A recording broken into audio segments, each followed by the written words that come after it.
Welcome to the History Slam podcast from ActiveHistory.ca. Here's your host, Sean Graham.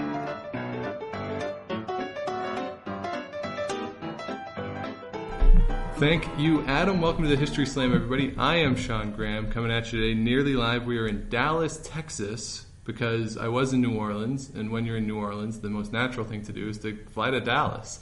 So we're here, and we are at the JFK 6th Floor Museum, which commemorates the assassination of President John F. Kennedy in 1963, and we are pleased to have the executive director of the museum, Nicola Longford, with us. Welcome to the show. Thank you very much.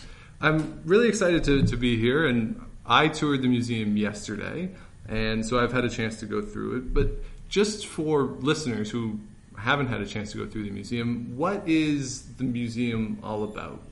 Well, the 6th Floor Museum is located on the 6th floor of the former Texas School Book Depository. So we're in a large building, a historic building, and our responsibility is to chronicle the assassination of President Kennedy in November 1963 and to put into context why this tragedy still has relevance today. Mm-hmm. And how did the museum come together? I mean, who founded it? Whose idea was it to put together a museum?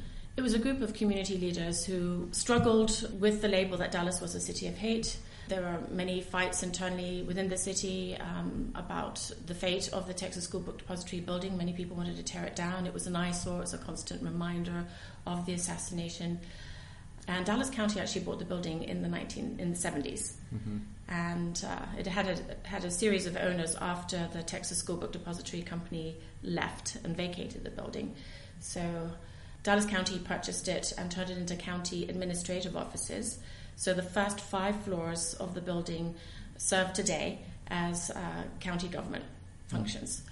The 6th Floor Museum leases a portion of the first floor for a fantastic reading room, and anybody who wants to do research on the subject of the assassination, to go through all our collections and libraries, can make an appointment. Pretty much any researcher who is writing a book or an article or doing research for a film comes to draw upon our resources. And then the 6th floor is the main exhibit gallery, John F. Kennedy in the Memory of a Nation. And then the 7th floor is a multi-purpose space which we use for temporary exhibits, programs, special events. We should point out, so the 6th floor is where Lee Harvey Oswald was when he shot the president. So in the corner where he was, where the shell casings were found, you have preserved that, and it looks the same as it did on that day. But you mentioned that the building had been purchased several times before the county purchased it. Had those people who bought it, had they made any changes, any renovations to the 6th floor? Was it a challenge for the museum to recreate that space? That's an excellent question. Not much had been done. It was just sort of resting vacant. So it was a huge historic preservation effort to keep the architectural integrity of the building in the 70s, but also to make it functional, because it was no longer a warehouse. It was basically offices and county court functions. But the 6th floor had been left vacant until the late 80s, and the Dallas County Historical Foundation was formed, which then evolved into the 6th Floor Museum at Dealey Plaza. But initially, when the exhibit opened, John F. Kennedy in the Memory of a Nation, on President's Day in 1989, it was a temporary exhibit. It was never really envisioned this storyline that we told, that we presented to people who were remembers. This exhibit was designed for people who had lived through the assassination and were still traumatized by it and were trying to seek some kind of solace or peace. But in doing that, was there any discussion? I mean, the 6th floor, obviously, there's, especially for people who were alive at the time, there's an incredible emotional attachment to what happened. Was there, in that initial idea of putting the museum on the 6th floor, was there any sense that maybe this would be too much for some people? Oh, yes. I think there was a great deal of concern. I think the original team that developed the exhibit and the content very, very carefully sifted through what to present. This was not meant to be a memorial to Lee Harvey Oswald or to Jack Ruby. This was to tell purely the facts. What happened? Why did President Kennedy come to Texas? Why was this a whirlwind trip for the Democratic Party? Why did he end in Dallas? Why did he visit when there was still concern about his safety? And it was a difficult subject to tell even in Dallas, because they didn't want to be reminded. It was it still is painful, even after the 50th anniversary, which was in November 2013. This is still a difficult subject still for many people. But the museum was a surprise success, the exhibit. And over time, the audiences steadily grew and the demographics have shifted. And last year we welcomed over 400,000 people through the museum, through a very tiny space. And the exhibit hasn't substantially changed in direction. We've made some updates to it, but it's still the same core exhibit that was designed in 1989, which is very rare for a history-based exhibit. Yeah, definitely, and especially a history that has so much interest in it and so many people doing research that over 26 years that the main exhibit would stay the same is quite remarkable, and probably a tribute to that initial group who created it. Yes, it was a stellar team. Of course, it does need to be updated, and we realise that, but we have a finite space, and it will have to be done with great care, the same level of care that went into it initially. So you mentioned that the assassination is painful for Dallas and the Dallas community, and the museum touches on this towards the end, that is particularly the Dallas Police Department. There was a sense that they did not do a good enough job, and that's why the president was killed. And there's this notion that the city had to recover from this. Is the museum part of that recovery, to note that it's a good city, it's a fine place, and this is just something terrible that happened here, and it's a sense to maybe recover the town's reputation? That's an excellent question. I think the 50th anniversary provided a cathartic period for those in Dallas who had sealed their memories and didn't really want to open up the emotions that they had kept in check for so many years. We have worked very steadily, though, with community leaders and groups like the police department to participate in our oral history project. So we've been inviting people who have not been wanting to share their stories initially to speak about their memories, their experiences, their perspectives. And those are recorded on film, and then we put them on our YouTube channel. And we select very compelling stories, different perspectives, to be part of our Living History Series public program events. So once a month, and this year we have 6 programs featuring perspectives from people who were not necessarily noteworthy, but have compelling different angles to share. Right, and I think there was one I saw over there. There's a guy who photographed, or was that the next one? Who had a camera there on the street? He was taking photographs of the president. Yes, Bob Welch was a cameraman, but we don't really hear much from the people who are behind the camera, the TV cameras. So it's always interesting when you put this, we call it the rich tapestry of our storytelling. And that's really what we do. We're telling stories even now. Believe it or not, there are more things to share that we didn't know before. And I think that's one of the things, too, that's lost in the assassination is that, it's a presidential motorcade, so there's thousands and thousands of people on the street.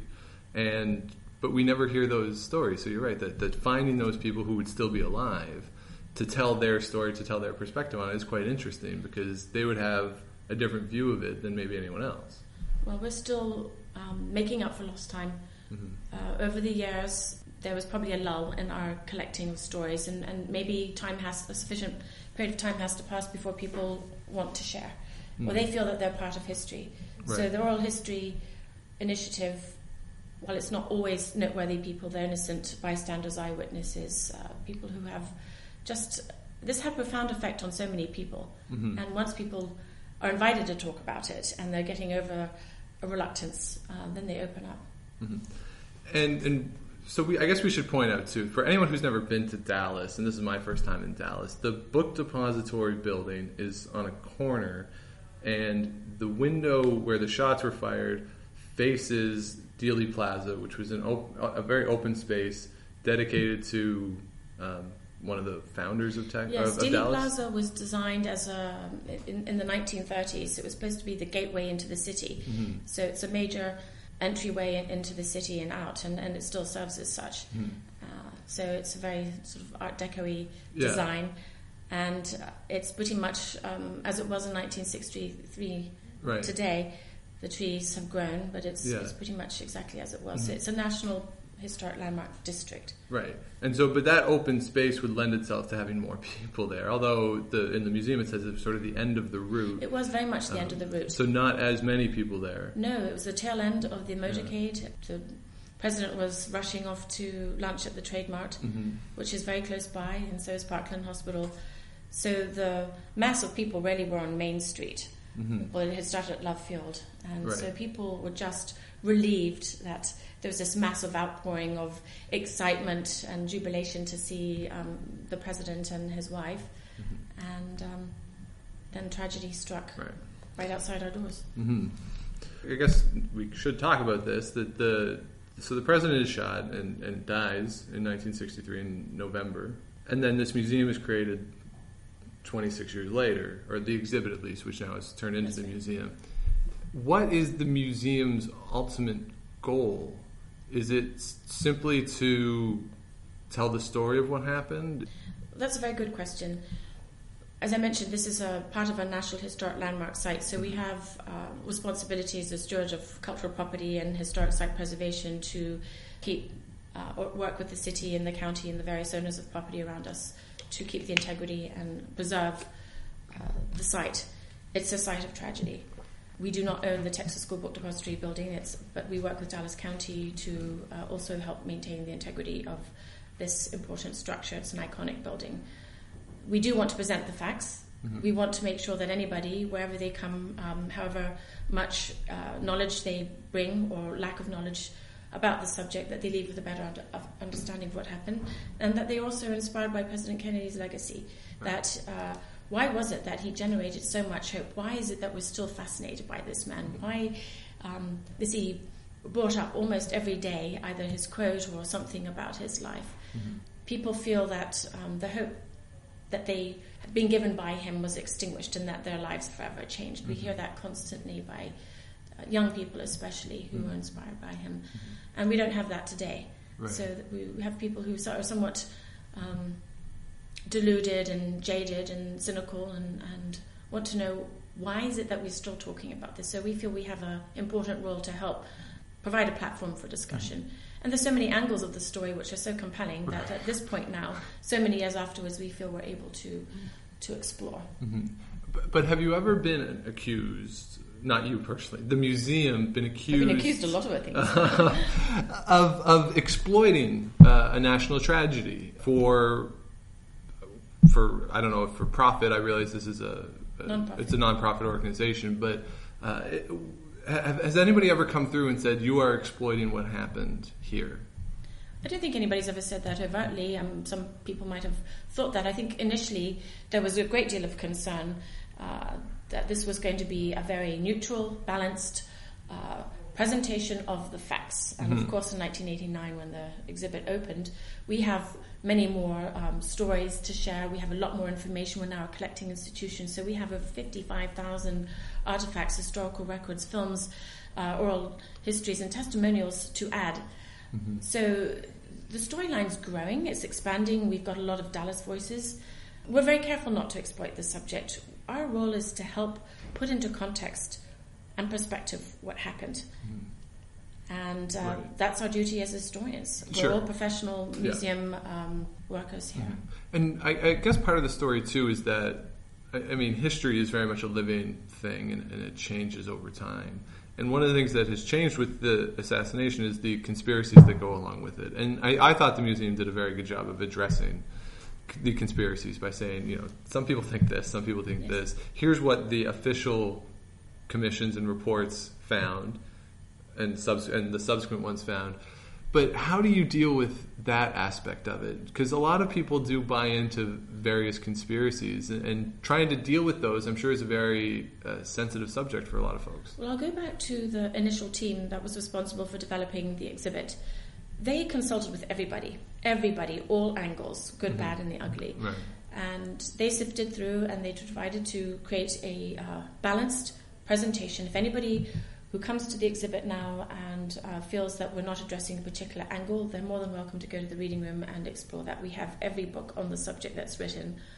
But there are so many conspiracy theories, it's easy to get confused. Yes. And so we present the most popular ones. Right. Most of them can be easily debunked. Yeah.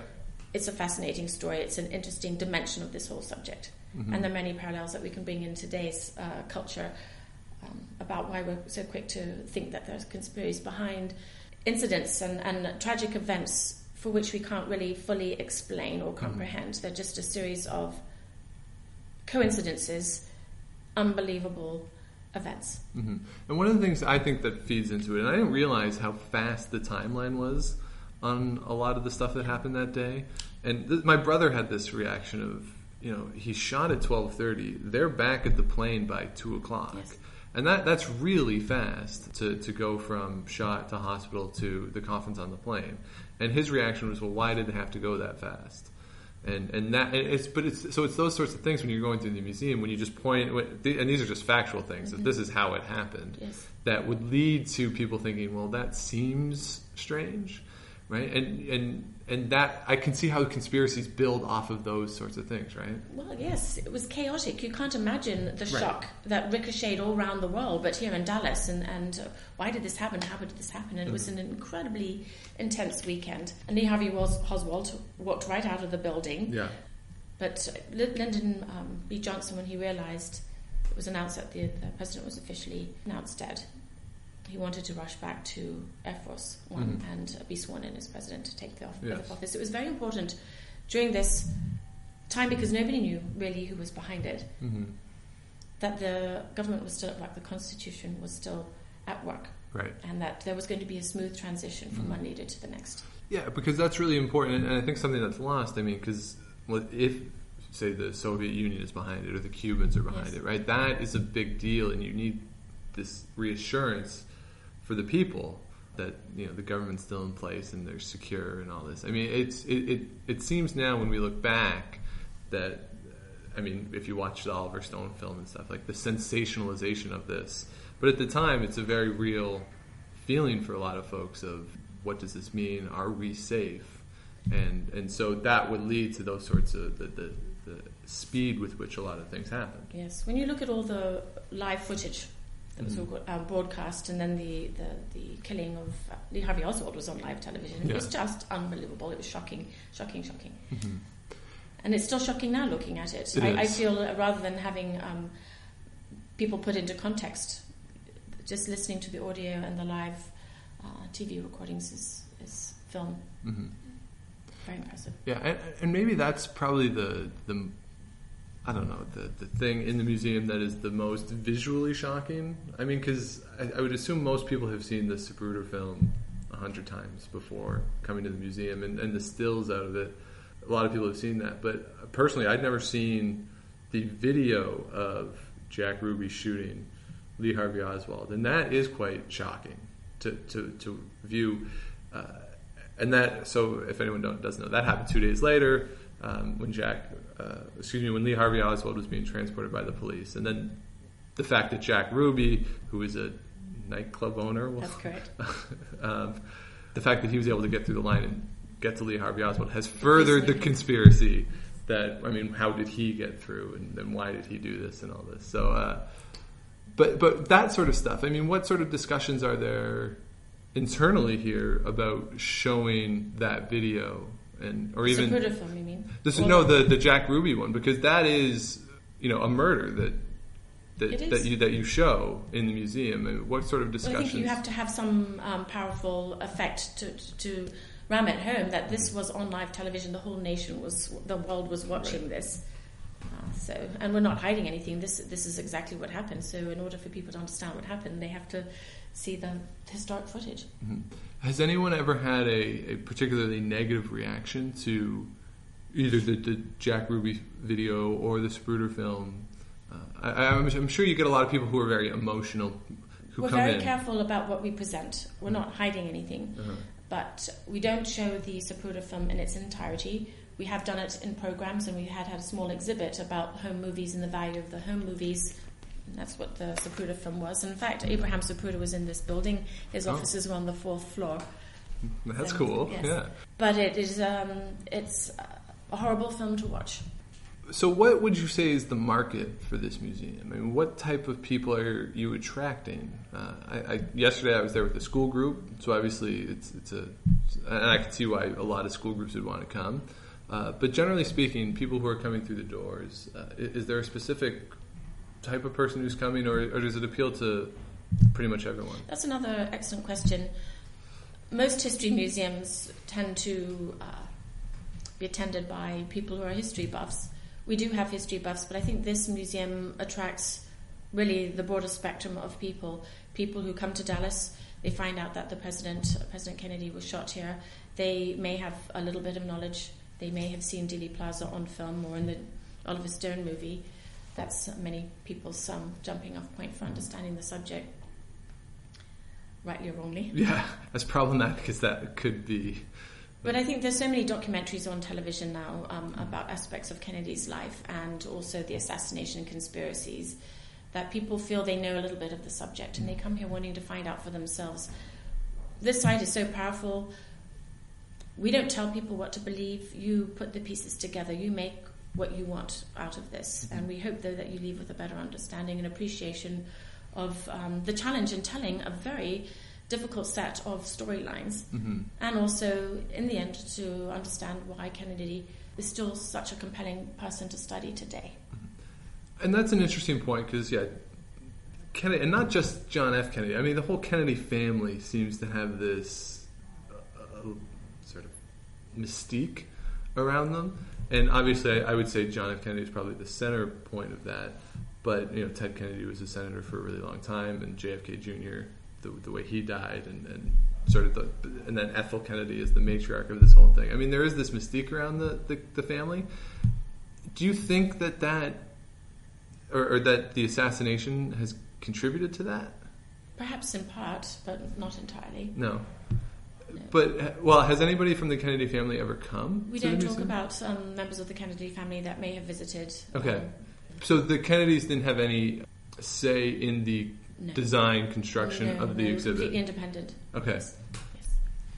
But to go back to your question about school children and audiences, we do get people from all over the world. About between 10 to 15%, depending on the time of year, our visitors are are international. Okay. We do have a lot of Canadians. Yeah. And then the bulk of our visitors, about 40%, are from Texas. Okay. Which sort of stands to reason. Yes, and the rest is from the rest around the United States. Right. Do you find that international visitors have a different reaction than Americans? Most people express gratitude for having the story explained in a way that is comprehensible to them, that it can have meaning for them and they can take away what they like. We have a memory book. I don't know if you signed the memory book at the end. I did not. I read some of it. It's very, very powerful. Yes. And even today, sometimes you just want to cry, but some people express themselves so beautifully, and they're thankful that there has been some guidance to help them understand what happened outside and the role that we still play. And we do have a strong future ahead as generations change and interests and in the subject may wax and wane.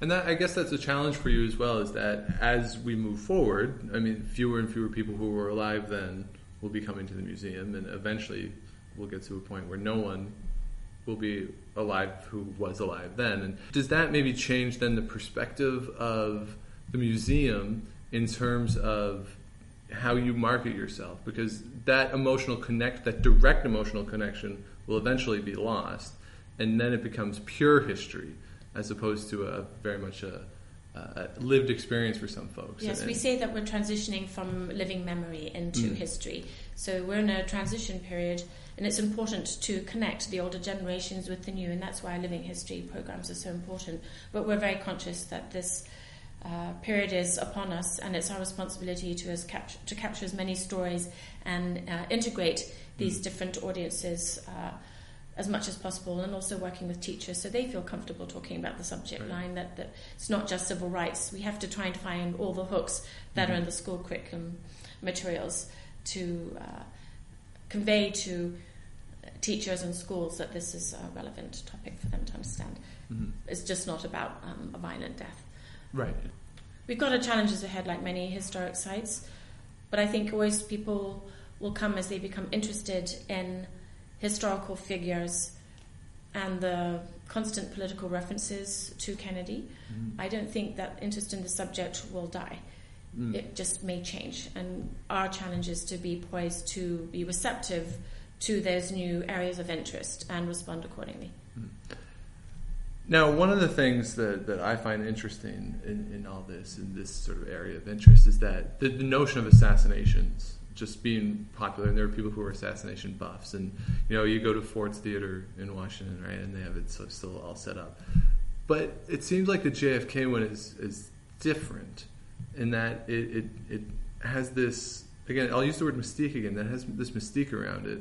I mean, particularly if you think about, say, William McKinley. I mean, I don't know if there is a William McKinley museum other than the Presidential Library that talks about his assassination. I mean, what is it, do you think, about this one? Is it that it was on TV? Is that there's still people who are alive? I mean, yes, yeah. Both. Yeah. But the news was almost instantaneous, ricocheting around the world through radio and television. And he was a very heavily photographed president. Right. So people feel acutely that they knew the presidential couple. They lived through the tragedies of the loss of the child Patrick, and Mrs. Kennedy was on her first campaign trip after the loss of her child. So people felt an affinity and a connection to them, and that has lasted today with the Kennedy mystique, I think. But do you think that has, I mean, the museum, it starts out by talking about the presidency and the campaign, and then it ends by the legacy and talking about the stuff that Lyndon Johnson passed that were basically Kennedy bills. But do you think that his reputation has improved from the assassination? There's this notion that a lot of people who die young are almost lionized in the culture. Do you think that's part? Do you think the assassination has contributed to that? Because I found the museum very celebratory of John F. Kennedy, and although it does point out that when he was in Dallas, part of it was because his approval was slipping, and he's trying to get Texas back on board. And so in that time, are we forgetting some of the negatives of John F. Kennedy? Again, another good question, and that's something that we will take into consideration as we explore new exhibits, because that's a relevant conversation to have now. The assassination was so tragic, so violent. Dallas felt so ashamed. The stigma was such that it took a lot for the city to overcome. The role of the original exhibit was to, as I said, put into context the subject of the assassination, but it wasn't to focus on death, but also President Kennedy's life and legacy. And so that's the role that the museum has also adopted over time. So while we try and examine the facts of the death, we also explore what it was that made him such a compelling political figure, and why that the social initiatives that he put into place still inspire us today in some form or fashion. They're still ongoing. And the whole Kennedy family has been inspired to give back to citizens and encourage people to do volunteer work, that you, wherever your circumstances in life, can go out and make a difference. So that's something that we want to challenge people to do as well. And that's why the new Legacy film that you watched, we hope achieved that. The original Legacy film we changed out because it was narrated by Walter Cronkite, who was a Texan. And a lot of the younger generations didn't know who he was. They could see him telling the awful news about the assassination, that he was pronounced dead, but they didn't understand who this man was. They didn't recognize him as a newscaster. Right. And now he's long gone. In the same vein, there is the JFK Museum and Library near Boston. I don't know if it's technically in Boston. I've been to that museum. They don't really talk about the assassination. They note that the president died on this day, and it's a very sort of somber hallway that you walk down, and there's a video of the funeral procession, I believe. But they don't really get into the assassination at all. They talk about his life, his presidency, and then his legacy. How much do you feel that your museum, in terms of talking with the president, is different in tone from the Presidential Library? I think they're points of reinforcement where we look at the life and legacy of President Kennedy that are mutually reinforcing. Mm-hmm. But our job here, because we're a historic site, the site of a violent assassination, that we have a responsibility to tell that story. Right. And so we do that in a way that we think is balanced for people to understand. That's what people are coming here for. Right. We use various other touching points about President Kennedy's life, because that's also what we want people to understand, that he had profound effect. But as time passes, the younger generations don't understand why there was this wave of interest in him and what he was changing, how he was changing the world. Right. So we want to look at his life and legacy to inspire people that, yes, some of our political leaders today don't inspire us to go out and make change. Right. So yeah, and that's a relevant. Yeah, and the context is really important to anything, right? I mean, to just say, well, there was an assassination, that on its own doesn't explain why it was so meaningful, right? It's the context that's so important. And particularly, I found the start of the museum really interesting when talking about the family and sort of this life at Camelot idea. A young family in the White House, and the kids, there's a great photo of, I don't know which kid it is, but in the Oval Office. The president's at the desk, and then one of the kids is running around. Yes, it was John. Yeah, it adds this context of like people can relate to him in the 60s. This young generation, as baby boomers start to come of age, they're connecting with the president, even though in some there could be a 30-year difference in age. He's viewed as youthful. Yes, and a lot of people can attach themselves to that. And so I agree that the museum did a really good job in presenting that context of trying to explain why people still care about this, because you don't see the same connection to, like I said, to other presidential assassinations. I don't think. The Kennedy one has this special place that, and it could be a temporal thing where, it's still, in the grand scheme of this country, it's still a recent event. And maybe over time the emotional connection will fade, I don't know, but... Well, for me, it was a big surprise. I've worked at historic sites that are much older, centuries old. So addressing a piece of history that's still so powerful and controversial, that's still within living memory, even though I was alive, but I wasn't really the subject until I was much older, a teenager. It's still powerful. When you're on the 6th floor, you can't stand in the corner, right? It's glassed off. But you can get a pretty good view of Lee Harvey Oswald's view, and and there are X's on the street, on Elm Street, 2 X's. The first one where he was first hit, and then the fatal shot, which was the last shot. And there's 2 X's on the road. I was somewhat surprised that when I looked out the window, there happened to be a red light, so there weren't any cars coming. People were running out to the X's and getting photographs with the X's, which I thought was quite interesting and mildly inappropriate. Do you find that sometimes people are taking pictures or behaving in a way that maybe isn't appropriate given the subject matter? I think many people have different opinions about how one should comport themselves at a historic site and a site of tragedy, but if it's helping them understand what happened, it's an entry point into the subject. That must be a good thing. We are not responsible for putting the X's on the street. Okay. Is that the city? No, there's some individuals who are interested in the subject who are independent citizens who do that. Oh, okay. But this Dealey Plaza is actually a city park. Right. So it's a thoroughfare. And yes, it's interesting sometimes seeing what people do. Yes. But, we can only control what goes on inside our doors. Sure. You mentioned that there's the main exhibit is on the 6th floor, and then you also have the 7th floor. And when you come to the end of the exhibit, you go upstairs to the 7th floor. And right now there's a couple photographs up there and the video, the legacy video. But what sort of temporary exhibits do you generally look for?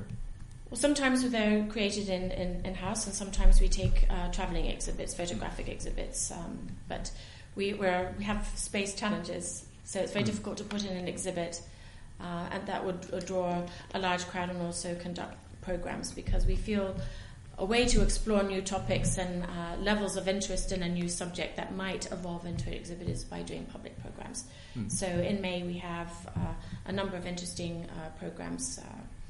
Max Holland, who is noted journalist and assassination scholar, is coming in, and he has done quite a bit of research on the Zapruder film and the Warren Commission, so he's going to be presenting his views. So as time has passed, we've decided that it's important to bring in scholars who can talk about various angles of inquiry and study, and where we can put some of the controversial parts to bed or not. And are the type of exhibits generally directly assassination related, or would you bring in an exhibit that is maybe seen as more tangential, as say like the Johnson presidency, like an exhibit on that? Yes, we do that. If it's presidential legacy, and that's in our mission statement, is also to put presidential within the context of presidential history. So yes, we would probably do something on LBJ. But we have done an Andy Warhol exhibit featuring the images of Jack and Jackie. We did a photographic exhibit that was developed by National Geographic on the American presidents. Oh, wow. And recently we put in, it was called the Dallas Love Project, and it was a grassroots community art project as part of the 50th anniversary here. An incredible artist called Karen Blesson galvanized many volunteers to help create these art posters, and so 50 of the best that were inspired by peace and love, and not only JFK but Mother Teresa and other world leaders. And so we did a display of those things that have been donated to the museum.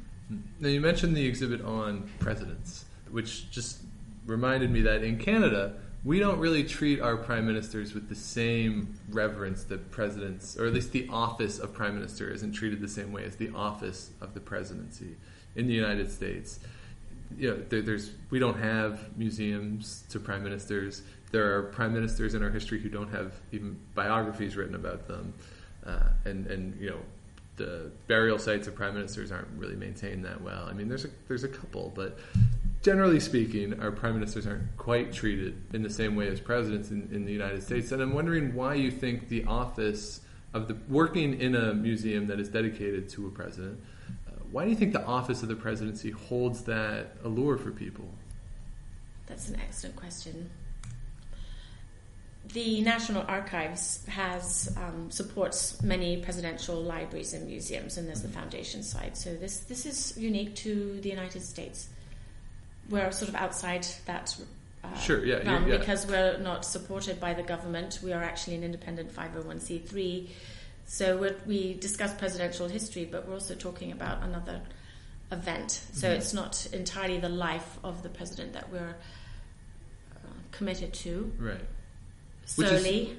Which is again, interesting, because we don't have any prime minister assassinations in Canada, but a museum dedicated to a prime minister just on its own, an independent organization, probably wouldn't work in our country. But here it can. And I find that really interesting, that the difference. There is a Diefenbaker Museum at the University of Saskatoon, but I believe that's maintained by either the university or a foundation that's dedicated to that. I mean, an independent organization such as yours that finds its own financing and this sort of stuff. I mean, that is unheard of. We're beginning to explore financing to build our educational programs, but we operate basically from admission sales. So that's why the museum is self-supporting at this time, but to build compelling new exhibits, and that's why we haven't substantially changed the main exhibit, is partly through the funding channels. We're trying to explore those. Again, this is a very controversial subject, so we are really unique. And we're not limited just to exploring President Kennedy's life, where there are points of comparison with other presidents then and now, or other leaders across the world. That's where our opportunity rests. Unlike the presidential museums, which really are to preserve and perpetuate the legacy of that president's administration and the administration. And there is a presidential library now in Dallas. Or in the Dallas area. The George W. Bush library opened up not too long ago. Is there a competition for visitors between your museum and the Bush Library, or would people do both? Or A great question. I think there's a symbiosis between our two institutions. There are history buffs who are interested in presidential history, and they make a journey out of looking at all the presidential libraries in Texas. We've got 3, and so we're another historic site, so they will add us on. And we have collaborated with the LBJ Library and the JFK Library and the George Bush Sr. Library and Museum as well. So we have shared speakers, and we will work together on building educational programs, because all presidents go through crises and have challenges. So those are touch points that we can share and discuss and teach young people about leadership and how do you deal with crisis? What is the decision-making process? How does the media also influence how the world understands of the presidency? So these are all really compelling topics that we will be exploring with our sister organizations. Right, and it makes sense because, I mean, sure, the politics of the presidents are what they are, but when you're talking about the history of it and organizations such as this, there is room to collaborate and work together to grow the history of it and get people aware of sort of history, the presidency, and like you say, these issues that affect all presidents. I think we're also very interested in looking at other sites of tragedy and the role of memory and how that changes over time, the politics of memory, and we've done some discussions about that as well. Well, there's the Dallas Holocaust Museum, and I don't know if you've worked with them, because they would touch on a lot of similar those broad issues. They're building a museum very close to us, and they exist right now very close to us, so we do collaborate. Yeah. The other thing that I found really interesting about the museum is the way in which you are guided through it, which is an audio tour. So you come in, you get your little, player, I guess, and the headphones, and you go upstairs, and it guides you through, and you go through each panel, and the voice explains it, and then you have at certain points you have opportunity for further discussion, or you can move on to the next one, whatever you want to do. What was that process like, putting together the audio tour? Because I'm assuming that didn't exist in 1989. In 1989, there was an audio tour, and that tour was in use until just a couple of years ago. And we had changed the devices. We were at cassette players, and then we went to MP3 players. And initially, it was a voluntary add-on to your tour. The exhibit was not designed originally to be integrated with an audio tour. The audio tour came after, but it was still there in 1989 when the museum opened. So we tried to better integrate the new audio tour with oral histories in different dimensions. So if people were interested in a particular subject area, they could drill down. And we wanted to test areas of interest because this audio device has a content management system in it. And with the goal in the future of updating and changing out the exhibit and expanding, or maybe doing one exhibit based on a certain sub-theme, we wanted to gauge through this management system those topics and areas of interest. So we are monitoring how long, if people are going through the whole tour and drilling down and listening to the oral histories. But we really wanted to use this new tour to help history come alive, that there were different voices that could help bring a different perspective to a particular topic. And it's narrated by the original narrator, Pierce Ullman, who was a WFAA reporter and was a bystander, an eyewitness. Yeah, so I like those that. connecting points are really fun for us. That's what makes this job so interesting. Yeah, and there's a couple points on the tour where he says, well, this is what I was doing. It was just really quite fun that it gets away from just the third person voice of God idea, telling the story that this guy has a personal connection to it, in addition to the voices that you add in through the tour. It's really quite interesting. It's a very complicated and a story, so how do you keep the storyline simple so people are still going to be interested all the way through? So we're gauging areas of interest and we watch the visitors to see if they're interacting with each other or not, but it's a pretty much self-guided tour. But we do find when people are not taking the audio that they do talk to each other more. So that's another area of exploration for us. Right. Well, because it's not like the voice is just reading the panels, right? I mean, the material is largely the same, but I mean, like the point is the same, but it's different. So, do you find a lot of people take off the headphones, like listen to the panel section, then take the headphones off to read it, or are people mostly listening? It's a combination. Okay. Everybody's slightly different, but that's an area that we need to delve into more closely. Okay. And I noticed too that at each panel it had the number that you could program in, but it also had a family number. Yes. What would the difference between the normal audio be and this family number? We have another tour that is a family tour, so it's not quite as intense, and it's a way for the parents to talk to their children and explain. Okay, so it's not as graphic? I would say it's not as graphic. It's just easier to understand. It's the voice is it's to encourage interaction between parents and child or adults and children. Okay, so if I were to listen to it, I probably wouldn't get much out of it. No, I think you would. I would. Yeah? Yes, I think you would. Okay, so but it might not just be as detailed. Right. Okay, but it's designed to foster a discussion. Yes. Okay, which is largely what the museum is doing. Right, it's just so that family tour is just doing it on a different scale. Yes. So you mentioned too some of the changes that you're looking at. I mean, what main things would you like to see changed or added to the museum to improve the experience for visitors?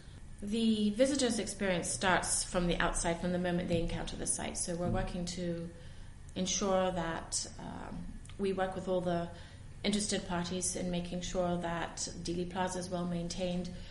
We share our building with a functioning county government. Many people are confused when they come here, so we want to make sure that we have improved directional signage. We made modifications in preparation for the 50th anniversary in our visitor centre, but really we want to work to make a better introduction to the story when you're in the visitor centre, because people don't realise they're going up an elevator, crossing a threshold, through a window into the original 6th floor. So we would like to make that a little bit more of an intense transition, so people are prepared for what they're going to experience on the 6th floor, because a lot of people go up there and they don't quite really know where they are, and they don't really know where this building fits in with Dealey Plaza, with the railroad tracks, with the other buildings that were here in 1963. For instance, Jack Ruby's jail cell's right across the street. Oh, really? And that's where Lee Harvey Oswald was going to be transferred to that same building on the day that he was shot.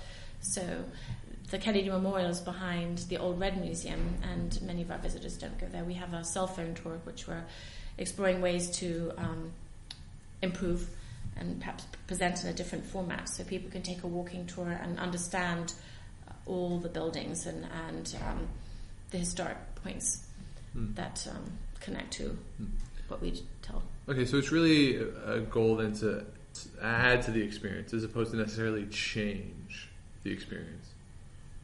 We will be looking more closely at visitor experiences and tailoring programs and exhibits to perhaps focus more on areas that we're not able to do in the current iteration.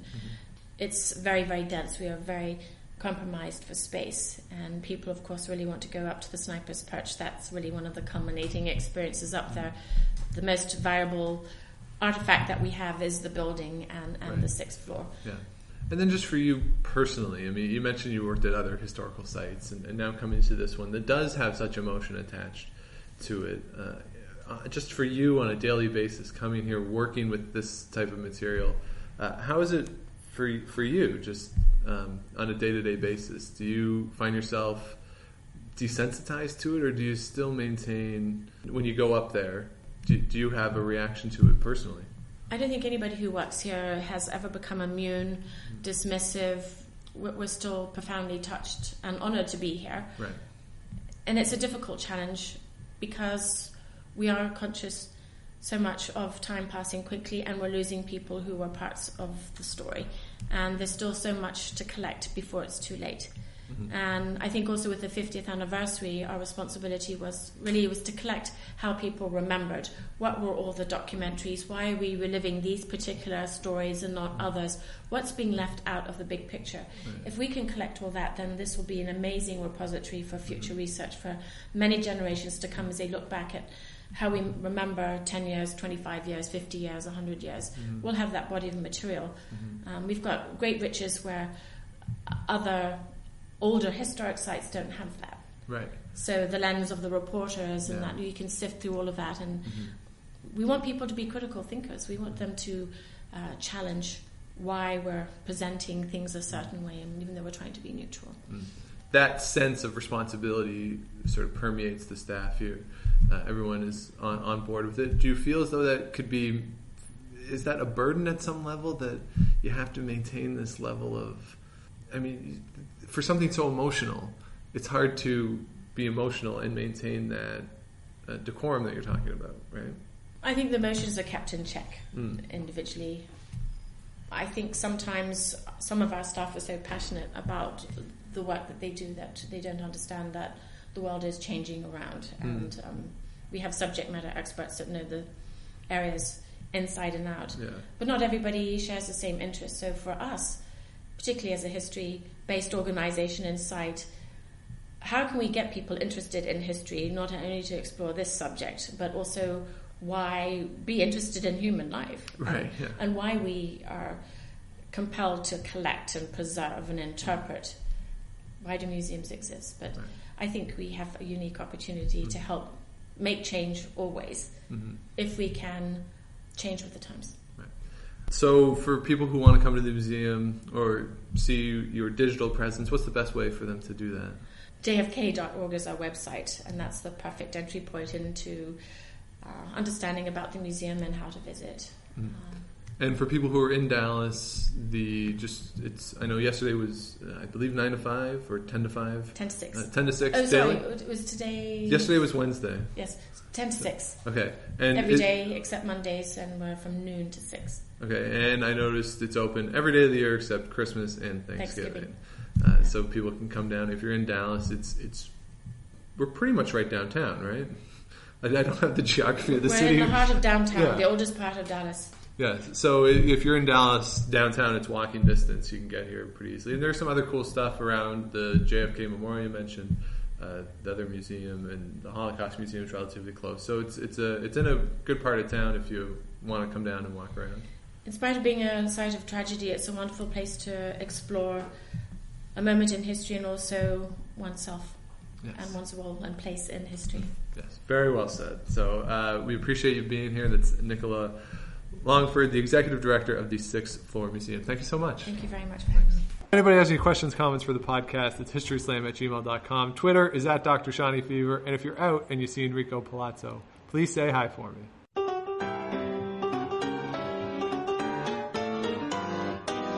Thanks for listening to the History Slam podcast. Be sure to check out Active History for more features, articles, and be sure to subscribe on iTunes.